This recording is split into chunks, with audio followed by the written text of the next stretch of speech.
এমনই একটা মাহেন্দ্রক্ষণ আমি প্রত্যেকটা মুহূর্তে বলি পঞ্চাঙ্গ অধিকারে মতে হচ্ছে প্রতিকার গ্রহ সংস্কার, যেটা আমরা ষষ্ঠী তিথিতে এবং অষ্টমী এবং সন্ধি পুজো এবং মহানবমীর যে আমাদের হোম কিংবা যজ্ঞ, সেই সময় কিন্তু গ্রহ প্রতিকার করলে বিশেষ বিশেষ কিন্তু ফল লাভ হয়। তো যাই হোক, এই হচ্ছে বিষয়। এবং তার সাথে সাথে বলে রাখি যে অনলাইন কনসালটেন্সি থাকবে, কিংবা আপনারা যারা চেম্বারে চাইছেন কলকাতা সোনারগুলো আমাকে পেতে পারেন। এবং সর্বোপরি বলি, আজকের এই মঞ্চ থেকে বলে দিই, আগামী 20শে অক্টোবর দীপান্বিত অমাবস্যা অর্থাৎ কালী পুজো অমাবস্যা সোমবার পড়েছে। আপনারা যারা গ্রহ সংস্কারের জন্য আসতে চাইছেন কিংবা পূর্ণাহুতি দেওয়ার জন্য, বিশেষ করে তো গ্রহ সংস্কার তো সারা মাস ধরেই আমাদের জ্যোতিষ বিচার এবং প্রতিকার দেওয়া চলেই।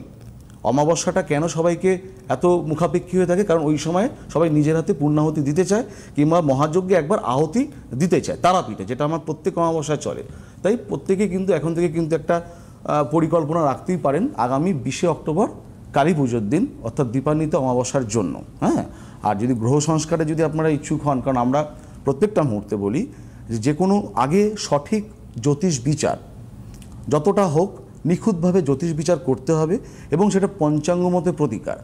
ষষ্ঠী, সপ্তমী, অষ্টমী, নবমী এবং দশমী, মূলত এই 4-5 দিন যে দুর্গাপুজোর যেই অনুষ্ঠানটা চলে আমাদের, তার মধ্যেই কিন্তু আমরা প্রত্যেকে কিন্তু গ্রহ সংস্কার যারা যারা চাইছেন আর কি, বিশেষ করে সন্ধি পুজো এবং নবমীর সময়, ঠিক আছে।